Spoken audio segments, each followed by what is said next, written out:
इसके बाद हम करेंगे बिहार का भूगोल, भौगोलिक स्थिति, भौगोलिक संरचना, नदियां, जलवायु, मृदा, कृषि और संसाधन। जिसमें होगा बिहार एक परिचय। जिसमें बिहार भारत के पूर्वी भाग में स्थित एक स्थलरुद्ध राज्य है। इसकी भौगोलिक पहचान मुख्यतः गंगा के विशाल मैदान से बनी है। उत्तर में नेपाल, पूर्व में पश्चिम बंगाल, दक्षिण में झारखंड तथा पश्चिम में उत्तर प्रदेश स्थित है। गंगा राज्य के मध्य से पश्चिम से पूर्व दिशा में बहती है और बिहार की भौगोलिक स्वरूप को दो बड़े भागों में बांटती है। इसी प्रकार है भौगोलिक स्थिति। अक्षांश लगभग 24 डिग्री 20 सेकंड मिनट से लेके 27 डिग्री 31 मिनट उत्तरी अक्षांश और देशांतर लगभग 83 डिग्री 19 मिनट से लेके 88 डिग्री 17 पूर्वी देशांतर। क्षेत्रफल लगभग 94,163 वर्ग किलोमीटर है। बिहार पूरी तरह स्थलरुद्ध है, समुद्र से सीधा संपर्क नहीं है। इसका स्थिति के कारण यहाँ मानसून, जलवायु और नदी आधारित मैदान विशेष महत्व है। इसकी स्थिति देखें तो स्थिति को ऐसे याद करें जैसे उत्तर में नेपाल, पूर्व में पश्चिम बंगाल, दक्षिण में झारखंड और पश्चिम में उत्तर प्रदेश।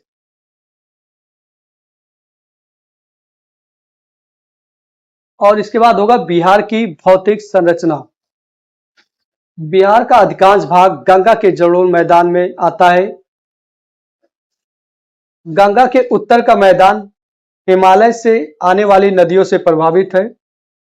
गंगा के दक्षिण का मैदान सोन और अन्य दक्षिणी नदियों तथा प्रायद्वीपीय पठारी प्रभाव से प्रभावित है।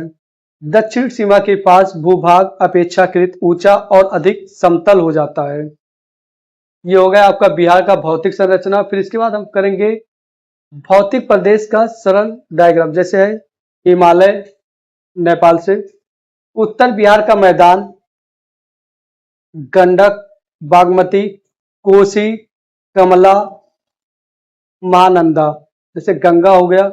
दक्षिण बिहार का मैदान सोन, पुनपुन, फागु, बिकौल, झारखंड का पठारी भाग।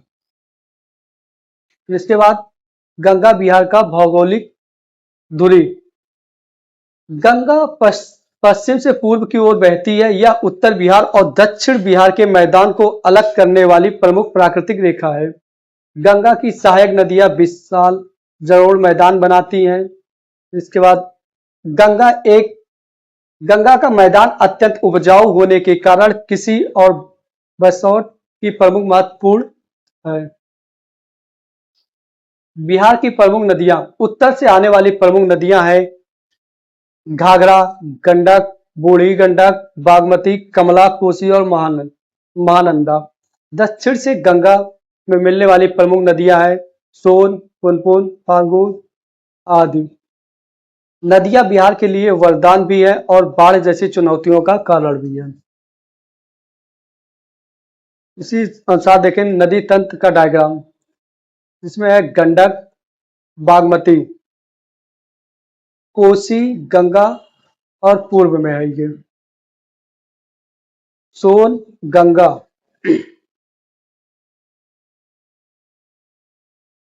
कोसी बिहार का शोक। कोसी हिमालयी क्षेत्र से भारी मात्रा में जल और अवसाद गाद लेकर आती है। गाद जमा होने और नदी की धारा में परिवर्तन की प्रवृत्ति से बाढ़ का खतरा बढ़ जाता है। उत्तर बिहार के मैदानी क्षेत्र में बाढ़, फसल, सड़क और बस्तियों में इसका बड़ा प्रभाव पड़ता है।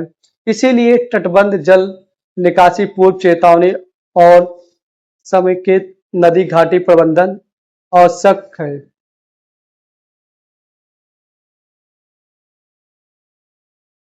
फिर इसके बाद अब करेंगे 10वां टॉपिक जो होगा बाढ़ का कारण और समझें।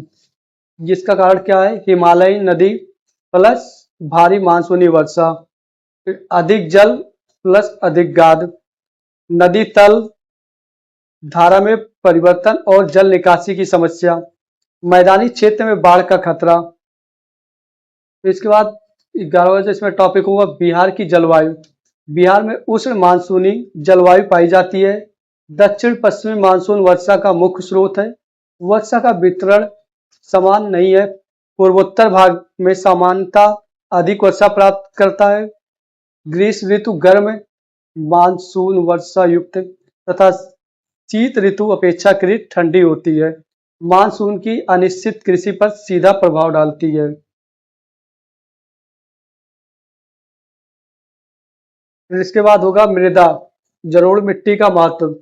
बिहार की सबसे महत्वपूर्ण मिट्टी जलोढ़ मिट्टी है। नदियों द्वारा लाई गई महीन गाद से यह मिट्टी बनती है और नवीकृत होती रहती है। नई जलोढ़ का सामान्यतः खादर और पुरानी जलोढ़ का बांगर कहा जाता है। उपजाऊ जलोढ़ मिट्टी बिहार की कृषि आधारित अर्थव्यवस्था की आधार भूमि है। फिर इसके बाद होगा कृषि का भूगोल, मुख्यतः खाद्यान्न, धान, गेहूं, मक्का और दलहन। मक्का उत्तर बिहार के कई क्षेत्रों में महत्वपूर्ण फसल है। गन्ना, तंबाकू तथा विभिन्न फल सब्जियां नकदी बागवानी कृषि में महत्वपूर्ण है। इसके बाद आएगा मुजफ्फरपुर क्षेत्र लीची के लिए विशेष रूप से प्रसिद्ध है। सिंचाई, मानसून, मिट्टी और बाढ़ चारों कृषि उत्पादन को प्रभावित करते हैं। इसके बाद कृषि संबंध का डायग्राम फिर से होगा। जलोढ़ मिट्टी, उपजाऊ मैदान, धान गेहूं, धान प्लस गेहूं, मक्का प्लस दलहन। फिर इसके बाद कृषि आधारित अर्थव्यवस्था, मानसून प्लस सिंचाई, सूखा बाढ़। फिर खनिज और उद्योग, झारखंड के लगभग राज्य बनने के बाद बिहार का भारी खनिज संसाधन आधार सीमित है। फिर भी चूना पत्थर आदि के स्थानीय संसाधनों का महत्व है। चीनी, खाद्य प्रसंस्करण, कृषि आधारित उद्योग और सीमेंट आदि महत्वपूर्ण औद्योगिक गतिविधियां हैं। उद्योग के लिए परिवहन, ऊर्जा, बाजार, कच्चा माल और कुशल मानव संसाधन आवश्यक है। फिर जनसंख्या और बसावट, उपजाऊ मैदान और जल उपलब्धता के कारण बिहार में मानव बसावट और घनत्व अधिक है। गंगा तथा सहायक नदियों के मैदानों में कृषि आधारित ग्रामीण बसावट प्रमुख है। बाढ़ प्रभावित क्षेत्रों में बसावट और कृषि दोनों के लिए अनुकूल आवश्यक है। इसके बाद बाढ़ बनाम सूखा, बिहार का विरोधाभास। उत्तर बिहार बाढ़ की समस्या अधिक प्रमुख है। दक्षिण बिहार के कुछ क्षेत्र हैं जहां वर्षा की कमी और सूखों का जोखिम भी है। इस विरोधाभास का संबंध वर्षा वितरण, नदी तंत्र, भू आकृतिक और जल निकासी से है। समाधान जल संग्रहण, सिंचाई, ड्रेनेज और नदी प्रबंधन और स्थानीय जल संरक्षण है। बिहार भूगोल एक नजर में जैसे हो गया गंगा मुख्य भौगोलिक धुरी, उत्तरी बिहार हिमालयी नदी प्लस बाढ़। जैसे दक्षिणी बिहार हो गया सोन आदि नदियां, पठारी प्रभाव, मिट्टी मुख्यतः जलोढ़। कृषि में हो गया धान, गेहूं, मक्का, दलहन। बागवानी में हो गया लीची सहित अनेक फल। मुख्यतः चुनौती है बिहार में बाढ़, जल निकासी, कुछ क्षेत्रों में सूखा। जैसे परीक्षा के लिए 10 वन लाइनर हो गए हैं। बिहार के अधिकांश भाग में किस मैदान में है? यह होगा गंगा जलोढ़ मैदान। बिहार की प्रमुख भौगोलिक धुरी हो गई गंगा। उत्तर बिहार की प्रमुख चुनौती हो गई बाढ़। कोसी किस कारण प्रसिद्ध है? बाढ़, धारा परिवर्तन की प्रवृत्ति। प्रमुख मिट्टी हो गई जलोढ़, नई जलोढ़ खादर, पुरानी जलोढ़ बांगर, मुजफ्फरपुर की लीची। प्रमुख दक्षिणी सहायक सोन। वर्षा का प्रमुख स्रोत दक्षिणी पश्चिमी मानसून। इसके बाद कुछ कक्षा में अभ्यास प्रश्न हो गया। गंगा बिहार का भौगोलिक स्वरूप को कैसे प्रभावित करती है? और इसी प्रकार दूसरा प्रश्न होगा उत्तर बिहार में बाढ़ के प्रमुख भौगोलिक कारण बताइए। फिर प्रश्न 3 होगा खादर और बांगर में अंतर स्पष्ट कीजिए। फिर प्रश्न 4 होगा, बिहार की कृषि को प्रभावित करने वाले 4 भौगोलिक कारक लिखिए। बिहार में बाढ़ और सूखे समस्या साथ साथ क्यों दिखाई देती है।